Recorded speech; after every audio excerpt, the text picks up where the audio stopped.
வணக்கம் அன்பு நண்பர்களே. டெல்லியில் தலைநகரில் செங்கோட்டையில் அந்த மெட்ரோ ரயில் நிலையத்துக்கு அருகில் நடந்த அந்த குண்டுவெடிப்பு துள்ள துடிக்க 8 மனித உயிர்கள் பலியாயிருந்தாங்க. அந்த குண்டுவெடிப்போட அலறல் சத்தம் சுற்றுவட்டாரத்தில் 3 கிலோமீட்டர் தூரத்துக்கு கேட்டிருந்துச்சு. அந்த குண்டுவெடிப்பை நேரில் பார்த்தவங்க இப்போ கூட மனசெல்லாம் உடஞ்சி உருக்குலைஞ்சு போய் காணப்படுறாங்க. இந்த குண்டுவெடிப்போட தொடர்புடைய குற்றவாளியை காவல்துறையினர் அடையாளம் கண்டுட்டாங்க. ஒரு பெரிய மருத்துவர், அந்த மருத்துவர் தான் அந்த காரை ஓட்டிகிட்டு வந்தார், அவர்கிட்ட தான் அந்த காரில் வெடிபொருட்கள் இருந்துச்சா அப்படின்லாம் எழும்பக்கூடிய அந்த கேள்விகள் உள்ளபடியே கல்விக்கும் நம்ம மனிதர்களுடைய இயக்கத்துக்கும் சம்பந்தம் இருக்கா அப்படிங்கக்கூடிய ஒரு சந்தேகத்தை எழுப்புது. இந்த தாக்குதல் சம்பவத்தில் என்னதான் நடந்துச்சு, என்னதான் பின்னணி, இந்த வீடியோவில் நம்ம ரொம்பவே விரிவாக பேச போகிறோம். வாங்க நம்ம வீடியோக்குள்ளே போயிடலாம். டெல்லி அப்படிங்கிறது இந்தியாவோட தலைநகர் மட்டும் இல்லைங்க, ஒட்டுமொத்த தேசத்தினுடைய தலையெழுத்தையும் தீர்மானிக்கக்கூடிய பாராளுமன்றம், உச்சநீதிமன்றம்னு இந்தியாவினுடைய அடிநாதமாக இருக்கக்கூடிய பகுதி தான் டெல்லி.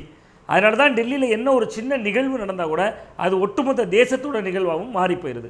அப்படிப்பட்ட டெல்லியோட இதய பகுதி அப்படின்னே நம்ம செங்கோட்டையை சொல்லிடலாம். அந்த டெல்லி செங்கோட்டையில் சரியாக சாயங்காலம் 6:52 கார்கள்லாம் அப்படி போய்கிட்டே இருக்கிறப்ப ஒரு இடத்துல சிக்னல் போட்டாங்க, சிவப்பு விளக்கு போட்டாங்க.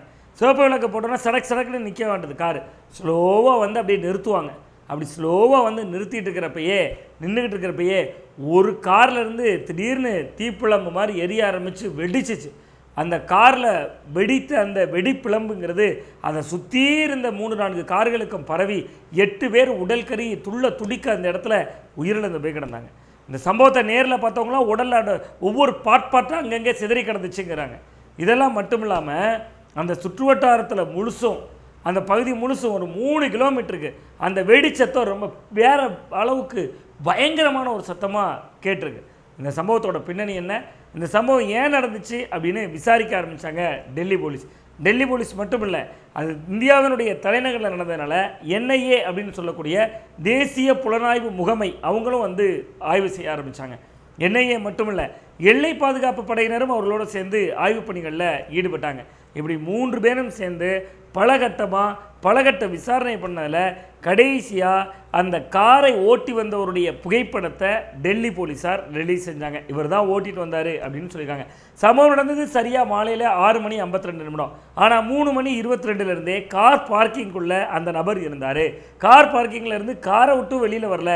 அவர் என்ன செய்தார் அப்படிங்கிறத, அவர் யாரையெல்லாம் சந்தித்தார், யாரிடமெல்லாம் பேசினார், யாருக்காவது உளவு சொன்னாரா, பார்க்கிங்கில் ஏன் 3 மணி நேரமாக காரை நிறுத்தி வைத்திருந்தார் என்பது உள்ளிட்ட பல்வேறு வகையான கேள்விகளும் சந்தேகங்களும் காவல்துறை தரப்பில் எழும்பியிருக்கு. இதெல்லாம் விட உச்சம் என்னன்னா, அந்த காரை ஓட்டி வந்தவர் உமர் நபி அப்படின்னு சொல்லக்கூடிய மருத்துவர். அவருடைய அப்பா அந்த பகுதியில் ஆசிரியராக இருந்தவர். 10 ஆண்டுகளுக்கு முன்பு விருப்பு ஓய்வு வாங்கியிருக்காரு. அவருடைய அப்பாவுக்கு கொஞ்சம் மனநலம் பறந்து விட்டது இப்போ. ஆனால் இந்த சம்பவத்தை நடத்துவதற்கு 2-3 நாட்களுக்கு முன்பாகவே தன்னைத்தானே தனிமைப்படுத்தி கொண்ட உமர் நபி மருத்துவர் தன்னைத்தானே தனிமைப்படுத்தி கொண்டது மட்டும் இல்லாமல் வீட்டில் இருக்கிறவங்ககிட்டலாம் நான் லைப்ரரியில் இருக்கேன், நிறைய படிக்க வேண்டியிருக்கு, ஹையர் ஸ்டடீஸ் பண்ணணும், ஸ்பெசிஃபிகேஷன் படிக்கணும், ஏதாவது ஒரு துறையில் சிறப்பு புலனாய்வு நிபுணத்துவம் வரணும், மருத்துவம் மட்டும் படித்தா போதாது, டாக்டராக மட்டும் இருந்தால் போதாது, அதில் ஏதாவது ஒரு துறை சார்ந்து நிபுணராகணும், அதற்காக நான் நிறைய படிக்க வேண்டியிருக்கு, லைப்ரரி போகிறேன், ஸோ எனக்கு கால் பண்ணாதமா அப்படின்னு சொல்லி தன்னுடைய தாய்க்கு கூட எனக்கு ஃபோன் பண்ணாதீங்கன்னு இருக்கார். அப்படி ஒரு இடத்துல உட்கார்ந்துருந்து இவர் எதற்கோ ஒரு திட்டம் தீட்டி இருக்கிறார். அது மட்டும் இல்லாமல் இந்த உமர் நபி என்ன செய்திருக்கிறார்னா, அந்த குற்றச்சம்பவத்தை நிகழ்த்துவதற்கு முன்பாக அங்கே டெல்லியில் இருக்கக்கூடிய ஓல்டு டெல்லி ரயில்வே ஸ்டேஷனில் எந்த அவசரமும் இல்லாமல் சாவகாசமாக தங்களோட ஒரு உறவினரை ட்ராப் பண்ணி அந்த ரயில்வே ஸ்டேஷனில் ரயில் ஏறுவதற்காக விட்டு வந்திருக்கிறார். அப்போ இந்த போலீஸார் எப்படி இவரை அடையாளம் கண்டாங்க, எப்படி இவரை ஐடென்டிஃபிகேஷன் பண்ணாங்கங்கிறதோட முக்கியமான புள்ளி. காரணம் என்னென்னா, அந்த காரை பார்க்குறாங்க. முதல்ல அந்த கார், அவர் பயன்படுத்திய கார், இது யாருடைய கார் அப்படிங்கிற சந்தேகம் வருது. அந்த காரினுடைய பதிவு எண்ணினுடைய அடிப்படையில் அவர்கள் சோதிக்கிற பொழுது அது ஹரியானா மாநிலத்தில் பதிவு செய்யப்பட்ட ஒரு காராக இருந்துச்சு. சரி, இந்த ஹரியானா மாநிலத்துக்கு போய் அங்கே போய் அவரை ஹரியானா போலீஸை விட்டு அவரை என்கொயரி பண்ணுறாங்க. அப்போ தான் தெரிய வருது அந்த காரை டெல்லியை சேர்ந்த ஒருவருக்கு விற்றுட்டாங்கன்னு. உடனே டெல்லிக்கே திரும்பி வர்றாங்க. டெல்லியில் வந்து விசாரிக்கிறப்ப டெல்லியிலிருந்து அவரிடம் அதே காரை புல்வாமா பகுதியைச் சேர்ந்த ஒருவர் வாங்கியிருக்கிறார் என்று தெரிய வருகிறது. உடனே புல்வாமா பகுதியில் போய் விசாரிக்கிறார்கள். அவரும் விசாரணை வளையத்தில் இருக்கார். இப்பொழுது இந்த காரை ஓட்டி வந்ததாக சந்தேகப்படக்கூடிய உமரிடம் அவருடைய குடும்பத்தினர்கிட்ட போலீஸார் விசாரணை மேற்கொண்டுட்டு இருக்காங்க. யார் இந்த உமர், அவருடைய பின்னணி என்ன அப்படின்னு விசாரிக்கிறப்ப தான் இந்த உமர் சாதாரண நபர் இல்லை.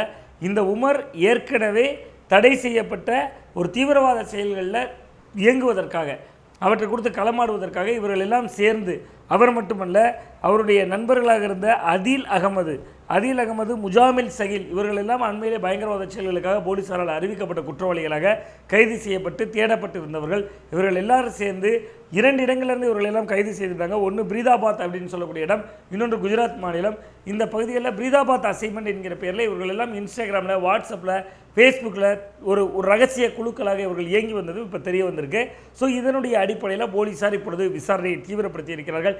இவர் இந்த வெடிபொருட்களை காரின் மூலமாக வேற எங்கேயாவது கொண்டு போனாரா, அல்லது அது இயல்பாக வெடித்ததா, அல்லது அந்த காரை இவர் தான் தற்கொலைப்படையாக மாறி வெடிக்க செய்தாரா, அல்லது அந்த உமர் வேறு எங்கேயாவது கொண்டு போகின்ற வழியில் வெடித்ததா? ஏன்னா அமோனியம் நைட்ரேட் வேறு அந்த இதில் வெளியில் கசிந்து தெரிய வந்தது அந்த பகுதிகளில். ஸோ அமோனியம் நைட்ரேட்டை பயன்படுத்தி வெடிகுண்டை தயாரித்து விட்டு எங்கேயாவது கொண்டு சென்று பொறுத்திருந்தாரா, அல்லது இவரே தான் தற்கொலைப்படையாக மாற இருந்தாரா? ஒருவேளை அவருடைய நண்பர்கள் முகமது ஷகில் உள்ளிட்டவர்களை போலீசார் நோப்பமிட்டு விட்டதால், கண்டுபிடித்து விட்டதால் அடுத்ததாக தானும் கைது செய்யப்படுவோம் என்பதாக நினைத்து அவர் அப்படி செய்தாரா என்பது உள்ளிட்ட பல்வேறு கேள்விகள் எழுகிறது. எது எப்படியாக இருந்தாலும் மிக முக்கியமான ஒரு புள்ளி இருக்கிறது. உமர் மருத்துவர், எவ்வளோ முக்கியத்துவம் வாய்ந்த படிப்பு, கிட்டத்தட்ட 5.5 ஆண்டுகள் படித்து ஒரு மருத்துவராக இந்த சமூகத்தினுடைய அழுக்குகளையும் புரைகளையும் நோய்களையும் தீர்க்க வேண்டிய ஒருவர் கடைசியில் அது என்ன சம்பவம் என்பதாக ஒரு கேள்விக்குறியாக அவருடைய குடும்பத்தினரையும் குற்றவாளிகளாக்கி இந்த உலகை விட்டு மறித்திருக்கிறார். தீவிரவாதமும் பயங்கரவாதமும் யார் செய்தாலும் மிக மிக கண்டிக்கத்தக்கது. அது உண்மையிலேயே ஒரு மோசமான ஒரு செயல் என்பதாக தெரிவித்துக்கொண்டு, இது மட்டுமல்ல இந்த தாக்குதல் சம்பவங்களின் அடுத்த கட்ட நகர்வுகளையும் நம்ம சேனலில் தொடர்ந்து பல்வேறு வீடியோக்களாக பார்க்கலாம் என்பதையும் தெரிவித்துக்கொண்டு மீண்டும் ஒரு அப்டேட்டோடு உங்களை சந்திக்கின்றேன். நன்றி.